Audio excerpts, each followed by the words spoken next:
Hola a todos, bienvenidos a esta presentación llamada Algoritmos de solución de las ecuaciones de Navier-Stokes para flujos transitorios incompresibles. Este video es la parte 1 donde vamos a hablar sobre los métodos de proyección. Yo soy Hugo Castillo Sánchez y el objetivo de este video es dar una introducción general a los métodos más comunes que se utilizan para resolver las ecuaciones de Navier-Stokes. Como el título del video lo menciona, nos vamos a enfocar en el caso de fluidos incompresibles y también vamos a considerar flujos transitorios, es decir, flujos dependientes del tiempo. En los videos que he subido en este canal me enfoqué en explicar casos básicos como por ejemplo flujo cortante simple o flujo cortante con gradiente de presión. En esos casos los términos convectivos y los términos temporales no fueron ignorados, pero en la mayoría de los casos que se resuelven utilizando la dinámica de fluidos computacional, esos términos sí son importantes, lo que lleva a que encontrar una solución a ese sistema de ecuaciones se vuelva más complicado y por lo tanto necesitamos desarrollar métodos numéricos que nos permitan encontrar la solución a un problema de flujo transitorio incompresible que considera el fenómeno de la convección. Entonces, el contenido de esta presentación es el siguiente. Vamos a hablar sobre los métodos de proyección, pero primero necesito describir lo que se le conoce como la descomposición de Helmholtz-Coach. También después vamos a hablar sobre los métodos de proyección, que hay dos tipos, el incremental y el no incremental. Y después también vamos a hablar sobre los métodos de discretización temporal. Por ejemplo, tenemos el método de Euler explícito y el método de Euler semi-implícito. Bueno, como saben, las ecuaciones de Navier-Stokes expresan matemáticamente la conservación del momentum y la conservación de la masa para los fluidos newtonianos. En videos anteriores yo expliqué que un fluido newtoniano es aquel fluido en el que existe una relación lineal entre el tensor de esfuerzos y el tensor de rapidez de deformación o el tensor de deformación. Para fluidos incompresibles, es decir, por ejemplo los líquidos donde no hay un cambio en el volumen del fluido. Para fluidos incompresibles con propiedades físicas constantes, las ecuaciones de Navier-Stokes se reducen a las siguientes ecuaciones. Aquí tenemos la ecuación de continuidad, que es simplemente la conservación de masa, que nos dice que la divergencia del campo de velocidad debe ser igual a cero. Es decir, que la masa se conserva en cada punto en el espacio dentro de nuestra geometría. Y la conservación de momentum es básicamente la segunda ley de Newton para fluidos, que, que si ustedes recuerdan, la segunda ley de Newton nos dice que aceleración es igual a la suma de fuerzas que actúan sobre un objeto. En el caso de los fluidos tenemos una aceleración temporal, una aceleración espacial, y esto debe ser igual a las fuerzas que actúan sobre el fluido, fuerzas externas. Por ejemplo, aquí tenemos el gradiente de presión, eh, que es causado por un dispositivo mecánico como una bomba. Tenemos el laplaciano de la velocidad, que es el término viscoso o término difusivo, y tenemos el término fuente, que son aquellas fuerzas externas que pueden ser, por ejemplo, la gravedad o un campo electromagnético que estén afectando la velocidad de nuestro fluido. Y aquí en el laplaciano de la velocidad estoy introduciendo este número adimensional que es muy importante en la mecánica de fluidos, que es el número de Reynolds, que compara fuerzas inerciales con viscosas. Si el número de Reynolds es pequeño, eso quiere decir que las fuerzas viscosas dominan el sistema. Y si el número de Reynolds es muy grande, eso quiere decir que las fuerzas inerciales dominan el sistema. Y, y si, por ejemplo, se puede observar el fenómeno de turbulencia, que es algo que no vamos a hablar aquí. Pero, sí, retomando, aquí tenemos una derivada temporal, este es un término convectivo que causa una enorme no linearidad del sistema de ecuaciones. Este término es complicado de tratar, vamos a hablar un poco sobre este término en futuras presentaciones, pero sí, algo también que quería mencionar es que la velocidad depende de la posición y del tiempo y la presión también. y estas dos variables son definidas en un dominio que puede ser en 2 o 3 dimensiones, y el dominio lo vamos a definir como omega, que forma parte, que es un conjunto del número, es un subconjunto del número, de los números reales. Y en ecuaciones, en coordenadas cartesianas, las ecuaciones de Navier-Stokes adoptan la siguiente forma, que si ustedes recuerdan, estas ecuaciones están escritas en notación de índice o en notación vectorial, pero en realidad estas no son 2 ecuaciones, son 4 ecuaciones. Tenemos una ecuación de momentum para la velocidad en dirección X, otra para la velocidad en dirección Y y otra para la velocidad en dirección Z. Y tenemos la ecuación de continuidad. Algo importante que debemos mencionar es que, si ustedes pueden ver, tenemos las ecuaciones de Navier-Stokes son un sistema de 4 ecuaciones diferenciales parciales y tenemos 4 variables. Como mencioné, tenemos Ux, Uy, Uz, pero también tenemos la presión. La presión no tiene una ecuación para un fluido incompresible. Las ecuaciones están expresadas en términos de la velocidad, pero no hay una ecuación para la presión. Para el caso de fluidos compresibles, por ejemplo los gases, podríamos usar una ecuación de estado. Por ejemplo, si ustedes tomaron clases de termodinámica, tendríamos la ecuación del gas ideal, la ecuación de Van der Waals, Penn-Robinson, y usaríamos esa ecuación de estado para calcular la presión. Pero en el caso de los fluidos incompresibles, ese no es el caso. Y nos tenemos que conformar con estas 4 ecuaciones, en donde tenemos un acoplamiento muy importante entre la velocidad y la presión, porque necesitamos la presión para poder encontrar los valores de las velocidades, de cada una de las velocidades. En dinámica de fluidos computacional o en CFD, generalmente la ecuación de continuidad se trata como una restricción física del sistema que debe ser satisfecha. Es decir, una vez que encontremos el campo de velocidad usando las ecuaciones de momentum, necesitamos que esta ecuación sea satisfecha. Es decir, que la masa se conserve. Por eso es muy importante satisfacer esta condición.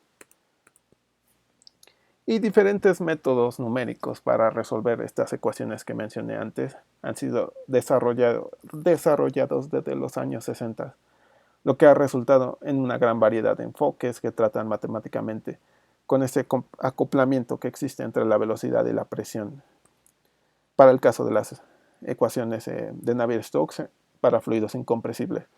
Y en la mayoría de estos métodos se utilizan, como ustedes van a ver al final, se utilizan las ecuaciones de conservación de momentum y de continuidad para derivar una ecuación para la presión. Uno de estos métodos, que es el que vamos a hablar en este video, es el método de proyección o método de paso fraccionado, el cual utiliza la descomposición de Helmholtz y Hodge. Y en un momento voy a explicar en qué consiste esta descomposición, pero la idea es que esta descomposición nos va a permitir dividir el vector velocidad de las ecuaciones de Navier-Stokes en 2 partes, una parte irrotacional y una parte selenoidal, lo que va a permitir el cálculo secuencial de la velocidad y de la presión. Esto lo voy a explicar en un momento, pero primero quería introducir esta descomposición, que es uno de los teoremas fundamentales en la dinámica de fluidos, y esto se debe a que nos permite descomponer un campo vectorial en 2 componentes, un componente sin divergencia y en un componente solenoidal o libre de rotaciones. Dicha descomposición va a simplificar nuestro análisis de campos vectoriales, ya que propiedades importantes como la incompresibilidad y la vorticidad pueden ser estudiados directamente a través de los componentes que son derivados de esta descomposición. Ya describimos con palabras en qué consiste esta descomposición, pero ahora vamos a describir en qué consiste matemáticamente. Vamos a definir un campo vectorial F, el cual se va a encontrar en un dominio acotado omega. Este dominio va a tener una frontera suave, es decir, no va a tener puntos singulares, no va a tener aspereza, y vamos a definir esa frontera como delta de omega. Y el teorema de Helmholtz y Hodge va a establecer que cualquier campo vectorial F pueda ser descompuesto como la suma de un campo vectorial U que va a estar libre de divergencia. Es decir, se va a satisfacer esta ecuación que es que la divergencia del campo vectorial U va a ser igual a 0. Y también el campo vectorial F puede ser descompuesto en un campo vectorial libre de rotaciones. Este campo lo vamos a llamar como V y se va a satisfacer esta ecuación, que el rotacional de V va a ser igual a 0. Y sí, F puede ser descompuesto en estos dos vectores. Algo que no he mencionado es que también se debe satisfacer que el campo vectorial F tiene que satisfacer esta ecuación. Es decir, que la integral en la frontera suave delta omega, de la divergencia entre el campo vectorial F y el vector normal unitario, toda esta integral debe ser igual a 0. Esta es una condición geométrica. Y ya que V es irrotacional, es decir, es libre de rotaciones, va a existir una función escalar que vamos a llamar P, de tal manera que V puede expresarse como el gradiente de este escalar P. Y ahora esta ecuación puede ser expresada así, como F va a ser la suma de un campo vectorial sin divergencia sumado con un campo libre de rotaciones. P es una función potencial escalar. Delta, bueno, esto va a ser el gradiente de P, este término, y la divergencia de U es la divergencia del campo. Si quieren saber un poco más sobre esta descomposición, recomiendo este artículo. Y también puntos adicionales que son importantes mencionar es que los componentes normales de los vectores F y U deben coincidir en la frontera de omega. Si ustedes recuerdan que un campo vectorial puede descomponerse también en una parte normal, entonces la parte normal de cada uno de estos vectores F y U deben coincidir en la frontera. El vector U también se le conoce como campo solenoidal o campo rotacional, y el vector V también se le conoce como campo de gradiente. Y esta descomposición de la que hablamos hace unos instantes se va a utilizar para diseñar métodos numéricos para resolver las ecuaciones de Navier-Stokes, lo que nos va a permitir la segregación o la separación del sistema acoplado de ecuaciones, creando así un sistema más eficiente para calcular la velocidad y la presión. Y ahora, la idea de estos métodos es que, sí, como mencioné antes, este campo vectorial, que vamos, ya para usar este método ya necesitamos conocer un valor de este campo vectorial F, y una vez que conozcamos F vamos a poder calcular el vector U y el escalar P. Y para lograr esto, para lograr este cálculo de estas dos variables, se necesita resolver una ecuación de Poisson, la cual va a ser obtenida al aplicar el operador de divergencia en ambos lados de esta ecuación. Por ejemplo, del lado izquierdo vamos a aplicar la divergencia, y también del lado derecho, vamos a tener estas dos relaciones. Pero si ustedes recuerdan que U es un campo libre de divergencia, es decir, se tiene que satisfacer esta ecuación, entonces este término va a ser 0, lo que se reduce a esta ecuación, que tenemos que la divergencia de F debe ser igual a la divergencia del gradiente de P. Y esto se reduce a un laplaciano del escalar P. Y también se tienen que satisfacer estas condiciones de frontera en la frontera, que básicamente nos dice que la divergencia del campo del gradiente de P y el vector normal unitario en la frontera debe ser igual a 0. Esta es una condición de frontera que se le conoce como Newman, que es homogénea, es muy simple. Y una vez que resolvamos la ecuación de Poisson para encontrar P, recuerden que ya yo mencioné antes que ya necesitamos conocer este campo F. Entonces, una vez que conozcamos F, podemos obtener la divergencia y solo resolvemos esta ecuación de Poisson para P. Y una vez que hagamos eso, vamos a calcular el campo vectorial U de la siguiente forma. De aquí despejamos U y simplemente U va a ser F menos el gradiente de P. Y una vez que ya hicimos una introducción a estas ideas, vamos a explicar lo que son los métodos de proyección. Aquí, sí, estos métodos de proyección permiten el desacoplamiento de la velocidad y de la presión, y que se van a utilizar para resolver las ecuaciones de Navier-Stokes para flujos transitorios de fluidos incompresibles. Esto es importante. Estos métodos no sirven para fluidos compresibles como los gases. Aquí vamos a explicar rápidamente el método no incremental y el método incremental o método de corrección de la presión. Si quieren saber referencias sobre estos métodos, también recomiendo este artículo que mencionaré al final. Y para ilustrar estos métodos vamos a comenzar discretizando las ecuaciones de Navier-Stokes usando el método de Euler explícito. Estos métodos de Euler son populares en la solución de ecuaciones diferenciales parciales. Vamos a comenzar con el más fácil, que es el explícito, que se basa en el valor inicial especificado con un proceso de iteración simple. Por ejemplo, el método de Euler explícito adopta esta forma. Aquí estoy introduciendo una notación que, si ustedes no están familiarizados con la solución de ecuaciones diferenciales parciales, esto puede parecer un poco extraño, pero en realidad es muy fácil. El índice n va a representar el paso de tiempo. Recuerden que aquí nos vamos a enfocar en resolver las ecuaciones considerando los términos temporales. Entonces el índice n va a representar el tiempo actual. Un es el valor de la velocidad en el tiempo actual t. Y n más 1 va a ser la solución nueva, la solución que queremos encontrar utilizando este método de Euler explícito.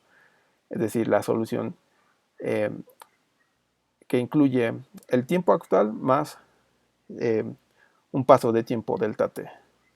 Entonces, en el método de Euler explícito, queremos encontrar la velocidad nueva, que es expresada así, y para calcularla necesitamos el valor de la velocidad en el tiempo posterior, que es un, y se le va a sumar un término que va a depender de delta t, y r lo represento como una función que va a depender, por ejemplo, del término fuente, del término de la presión, y también puede depender de la velocidad en el tiempo posterior. Y aplicando esta discretización temporal usando Euler explícito a las ecuaciones de Navier-Stokes, obtenemos el siguiente sistema de ecuaciones, que, si ustedes recuerdan, aquí tenemos una derivada temporal que simplemente se puede expresar así, que es la velocidad en el tiempo nuevo, la velocidad en el tiempo que queremos encontrar una solución. Esta va a ser una variable. Un es el tiempo posterior. Ya vamos a saber a priori el valor de esta velocidad. Y esto lo dividimos entre el paso de tiempo delta t. Y esto todo debe ser igual al término convectivo en el tiempo posterior n, más, bueno, aquí tenemos el gradiente de presión, que aquí en estos métodos vamos a considerar la presión. Queremos encontrar el valor de la presión nuevo, por eso estamos incluyendo estos índices. Después tenemos el término difusivo, que también el Laplaciano de la velocidad va a ser evaluado en el tiempo posterior. Y tenemos el término fuente, que también es evaluado en el tiempo posterior. Y nuestra nueva velocidad debe satisfacer la condición de incompresibilidad, es decir, la ecuación de continuidad. Y sí, en el método de Euler explícito, todo lo que está del lado derecho va a ser evaluado. Todos los valores de velocidad en el lado derecho de la ecuación van a ser evaluados en el tiempo posterior, en el tiempo n. Y queremos encontrar un más 1. Pero también queremos encontrar, ustedes recuerden, no tenemos una ecuación para evaluar la presión. Entonces es donde vamos a utilizar el método de proyección no incremental, que consiste en que vamos a ignorar inicialmente el término de gradiente de presión, es decir, por ahora no lo vamos a considerar, y vamos a calcular una velocidad intermedia que la vamos a representar como U estrella. Y este valor de velocidad se va a encontrar entre los pasos de tiempo n más 1 y n. Por eso también estos métodos se le conocen como método de paso fraccionado, porque vamos a hacer un cálculo de una velocidad que está entre estas dos velocidades, lo que va a dar como resultado la siguiente ecuación, que si ustedes se dan cuenta es muy similar a la ecuación que tenemos aquí en la 8 y 9, pero esta ecuación está en términos de la velocidad U estrella e ignoramos, como mencioné aquí, el gradiente de presión. Entonces esta ecuación puede ser calculada muy fácilmente porque, como dije, todos estos valores de velocidad ya se conocen a priori porque son los valores de velocidad en el paso de tiempo posterior a este, y todo esto puede ser evaluado. Y el método de Euler explícito reduce nuestras ecuaciones de Navier-Stokes a ecuaciones algebraicas muy simples. Algo importante a mencionar es que U estrella tiene que satisfacer las mismas condiciones de frontera que la velocidad original, pero también es importante mencionar que U estrella es un campo vectorial que no va a satisfacer la ecuación de continuidad. Es decir, U estrella no es un campo solenoidal. Es decir, que la divergencia de U estrella no va a ser igual a cero, va a ser diferente a cero. Esto va a ser importante ustedes. Esto va a ser importante, esto ustedes lo van a ver en un segundo. Y una vez que aplicamos la descomposición de Helmholtz y Hodge, vamos a corregir la velocidad intermedia, es decir, vamos a adicionar el término de gradiente de presión para obtener la velocidad final.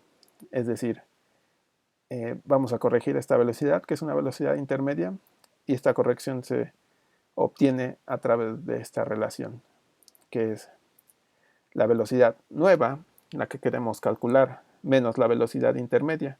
Entre el paso de tiempo, esto debe ser igual al gradiente negativo de presión en el tiempo nuevo, en el tiempo que queremos estimar. Y esta relación se puede obtener restando esta ecuación aquí, la ecuación 8, con la ecuación 10. Ustedes van a llegar a esta relación. Y UN más 1, que es la velocidad final que queremos estimar, simplemente se puede calcular despejando UN más 1 de esta ecuación y van a obtener esta relación. Ahora vamos a aplicar la divergencia en ambos lados de la ecuación anterior, y esto es porque todavía no tenemos un valor de la presión. Y para obtenerlo, si ustedes recuerdan lo que mencioné anteriormente, que la idea de estos métodos de proyección es obtener una ecuación para la presión. Esa ecuación es obtenida si aplicamos la divergencia en ambos lados de esta ecuación. Y si ustedes recuerdan que nuestra nueva velocidad, la velocidad U n más 1, esta sí tiene que satisfacer la ecuación de continuidad, por lo que si aplicamos la divergencia en ambos lados de esta ecuación, vamos a ver que este término tiene que ser igual a cero, por lo que la presión puede ser obtenida a través de la solución de la ecuación de Poisson, que se resume a esta simple ecuación. También tenemos que satisfacer condiciones de frontera de Newman, es decir, que la presión tiene que ser el gradiente de presión multiplicado por el vector normal unitario en la frontera debe ser igual a cero. Entonces tenemos una ecuación de Poisson para la presión, y una vez que calculemos Pn más 1, ya podemos obtener el nuevo valor de velocidad, que es el que estábamos buscando usando esta relación, porque ya conocemos U estrella de la solución de esta ecuación, ya conocemos Pn más 1 que viene de la solución de la ecuación de Poisson, y ya podremos obtener nuestra nueva velocidad. Entonces, el algoritmo de solución que se utiliza para el método de proyección no incremental es el siguiente. Este tipo de algoritmos se utilizan en dinámica de fluidos computacional y consiste en lo siguiente.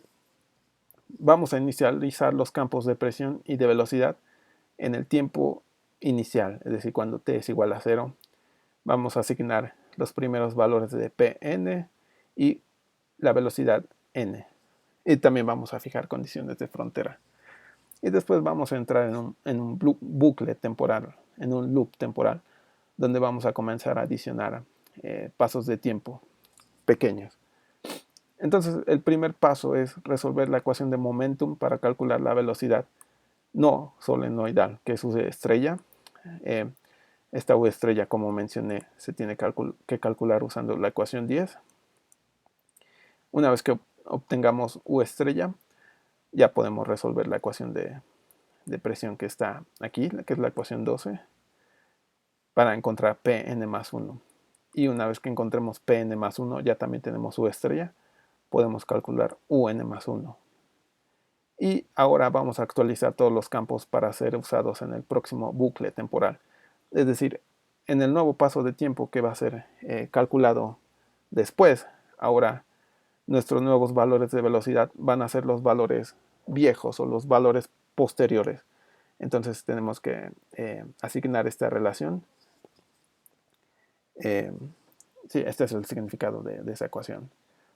Y después vamos a continuar haciendo incrementos de tiempo, es decir, el nuevo tiempo ahora va a ser el tiempo posterior más el nuevo paso de tiempo, y vamos a regresar al paso 2 para entrar otra vez en el loop temporal con el nuevo delta t hasta que el tiempo final sea alcanzado.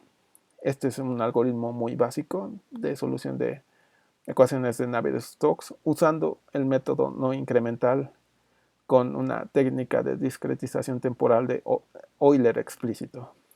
Y esta versión no incremental tiende a ser de orden delta t. Para que sea estable se necesitan valores muy pequeños de delta t.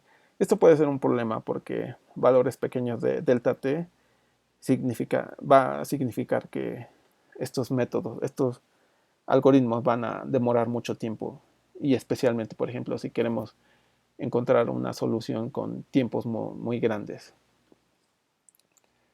Ahora vamos a utilizar el método de proyección incremental, que es igual muy básico. La única diferencia con respecto al método no incremental es que vamos a considerar la presión en el paso posterior n para calcular la velocidad intermedia U estrella, lo que da como resultado la siguiente ecuación, que si ustedes comparan ecuación 13 con ecuación 10, aquí no consideramos el gradiente de presión, pero aquí sí lo hacemos. Y una vez más tenemos que satisfacer la condición de continuidad, condición de incompresibilidad para la ecuación, para la velocidad nueva. También aplicando la descomposición, vamos a corregir la velocidad intermedia, adicionando el término de gradiente de presión para obtener la velocidad final, Un más 1. Que si ustedes se dan cuenta también la ecuación 15, que puede ser obtenida restando ecuación 13 con la ecuación 8, pero la diferencia es que aquí ahora vamos a tener una diferencia entre gradientes de presión, que es el gradiente de presión nuevo, el que queremos calcular, y el gradiente de presión en el paso posterior. Que este es para el método de proyección incremental. Si ustedes lo comparan ecuación 15 con la ecuación para el caso no incremental, la diferencia solo es la inclusión del gradiente de presión en el paso posterior. Vamos a definir la variable phi, que simplemente vamos a despejar Un más 1, vamos a pasar delta t de este lado. Entonces, phi es únicamente el producto entre delta t y la diferencia de presiones. Entonces vamos a derivar ahora no una ecuación para la presión, pero una ecuación de Poisson para phi. Y esta ecuación de Poisson se obtiene si aplicamos la divergencia en ambos lados de la ecuación 15. Y si ustedes recuerdan, tenemos la condición de incompresibilidad para un más 1, es decir, esta, aplicando la divergencia en ambos lados y considerando esta condición, vamos a obtener esta ecuación de Poisson, que es un laplaciano para la variable phi. Y del lado izquierdo tenemos la divergencia del campo vectorial U estrella. Y tenemos esta condición de frontera de Newman ahora para la variable phi. Una vez que obtenemos una solución para esta ecuación, vamos a calcular phi, y un más 1 puede ser calculado si despejamos un más 1 de esta ecuación, y vamos a obtener la siguiente relación. Y la nueva presión Pn más 1 va a ser obtenida simplemente despejando Pn más 1 de esta ecuación, y es esta relación 18. Y el algoritmo de solución usando el método incremental, como ustedes pueden ver, no es muy diferente comparado con el método no incremental. La única diferencia es que tenemos que resolver una ecuación de Poisson para encontrar phi. Una vez más tenemos que inicializar los campos de presión y de velocidad en el tiempo inicial. Vamos a fijar condiciones de frontera, entramos en el loop temporal, resolvemos la ecuación de momentum para calcular U estrella, pero con ecuación 13. Después resolvemos la ecuación de Poisson para encontrar phi. Después calculamos la velocidad un más 1 usando esta relación, ecuación 17. Después calculamos la nueva presión Pn más 1 usando esta relación. Y actualizamos los campos para ser usados en el próximo bucle temporal. Después vamos a incrementar el tiempo, agregando un paso de tiempo delta t, y vamos a regresar al paso 2 hasta que el tiempo final sea alcanzado. Y la diferencia, otra diferencia importante con respecto a la versión del método no incremental, es que esta versión incremental tiende a ser de orden delta t al cuadrado, que es un poco más eficiente. Y ahora me gustaría también explicar lo que es el método de proyección incremental, pero en lugar de usar un método de discretización temporal de Euler explícito, ahora vamos a usar el método de Euler semi-implícito. Una de las desventajas del método de Euler explícito es que necesita valores pequeños de delta t, de paso de tiempo, para ser estable, por lo que en dinámica de fluidos computacional tendemos a usar más el método de Euler semi-implícito, en donde ahora los términos de la ecuación del lado derecho van a existir términos que van a depender de la velocidad intermedia. Por ejemplo, si queremos calcular la velocidad intermedia U estrella, va a haber términos del lado derecho que involucran estas variables U estrella, lo que complica un poco el tratamiento de esta ecuación. Ya no se va a obtener una ecuación de forma algebraica como la que obtuvimos aquí, donde U estrella simplemente puede ser despejada de esta ecuación y puede ser calculada con una ecuación algebraica.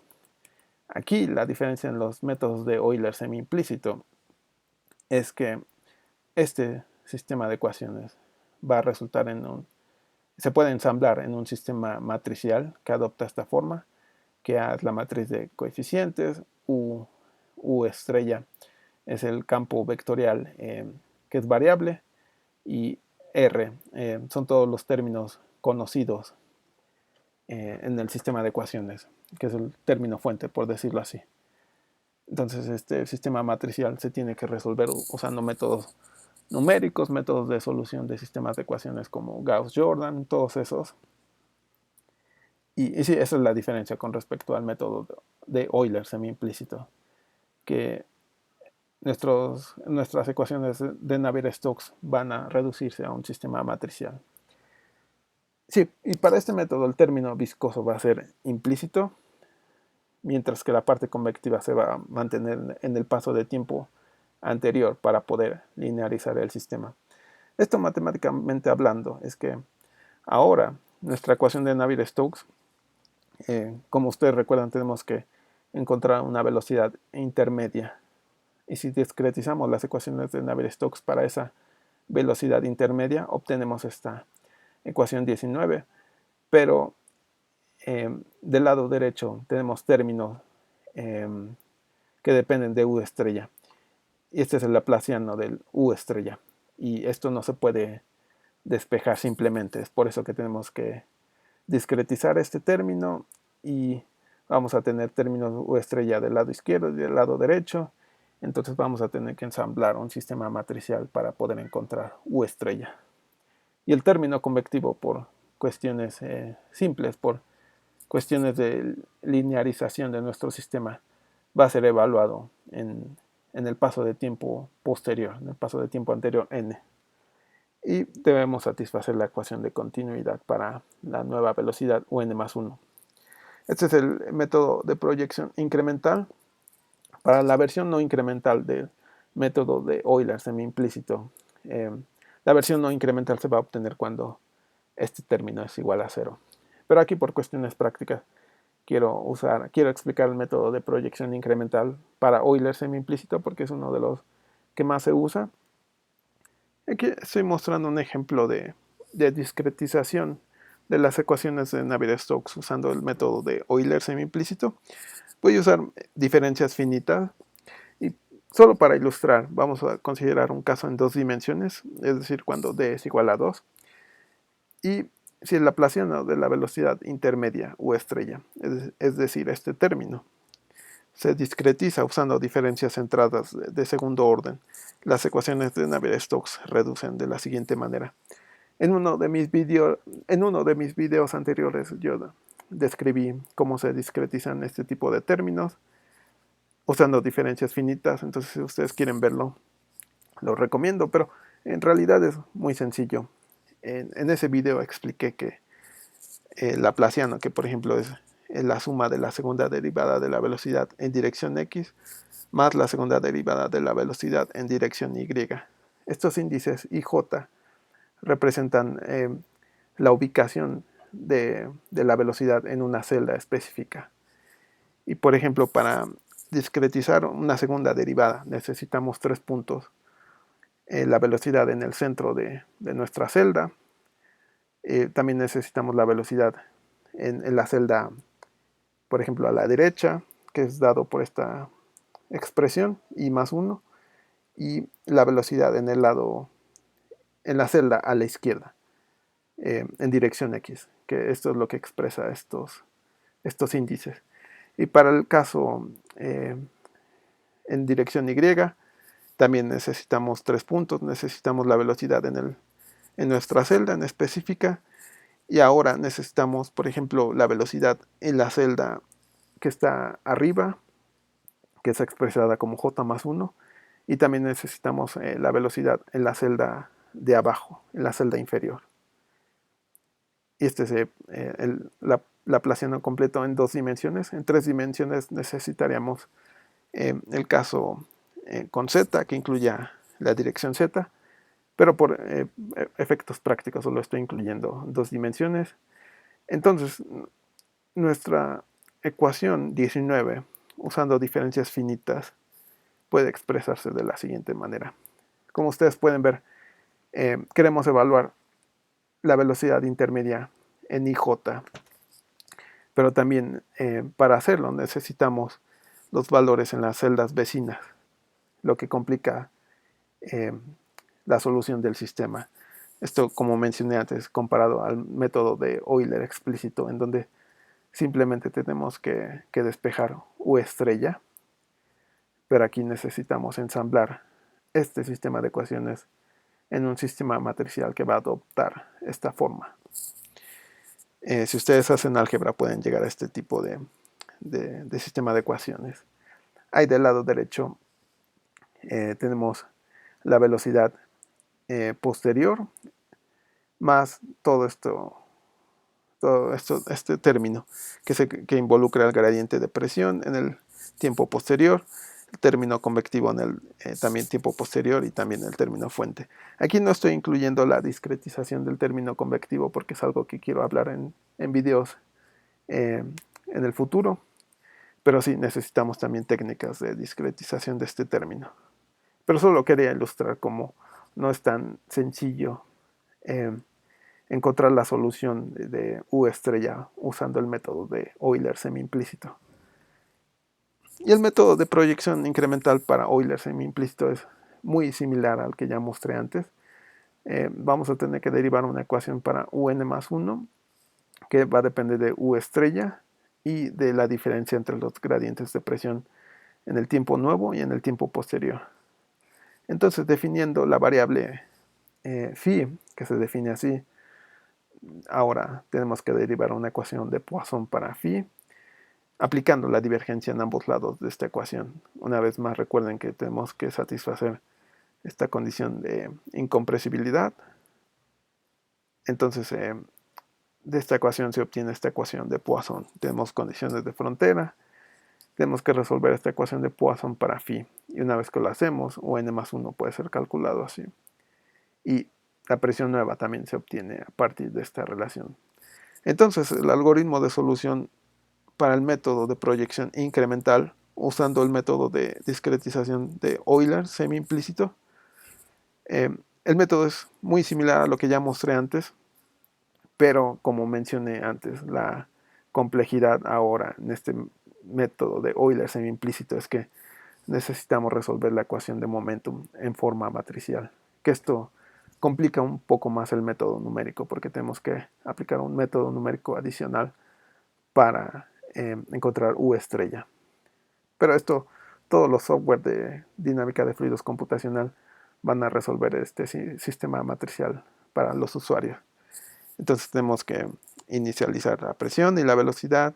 Tenemos que entrar al loop temporal, resolver este sistema matricial para encontrar U estrella. Tenemos que resolver la ecuación de Poisson para encontrar phi. Tenemos que corregir la velocidad n más 1. También calcular la nueva presión y actualizar todos los campos para ser usados en el próximo loop temporal. Y incrementamos el paso del tiempo y vamos a regresar al paso 2 hasta que el tiempo final sea alcanzado.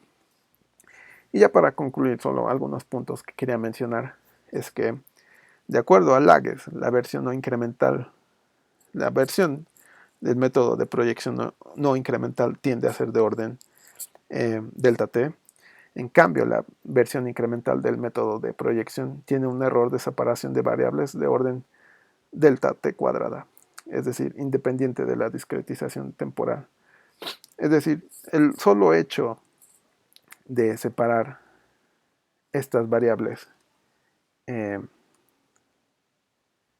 aquí, que es cuando aplicamos la descomposición de Helmholtz y Hodge, ese método incremental va a ser de orden delta t cuadrada. Y esto es importante, esto es independiente de la discretización temporal. Y esto es importante porque nos va a permitir utilizar métodos precisos de segundo orden para la discretización temporal. Podemos complementarlo con métodos más sofisticados, con métodos de Crank-Nicolson, métodos de implícitos también, Runge-Kutta, etc. Si quieren saber más información sobre este tipo de métodos, recomiendo igual el artículo de Sousa.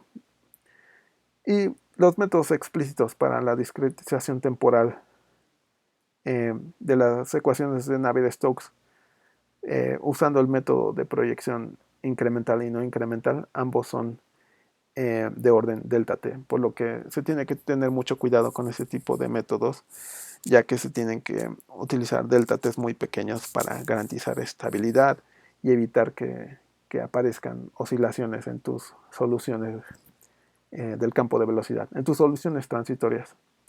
Y bueno, ya también incluyo algunas de las referencias que usé para elaborar esta presentación. El artículo de Sousa, que desarrollan un método de diferencias finitas, que es con el que yo he trabajado. Yo trabajé en el diseño o en el desarrollo de un software computacional de CFD que usaba diferencias finitas. Entonces usábamos los métodos de proyección que describí aquí. Y si quieren ver Si quieren saber un poco más sobre mi trabajo usando estos métodos de diferencias finitas que expliqué en esta presentación, aquí están algunos de mis artículos que fueron publicados en los últimos 3 años.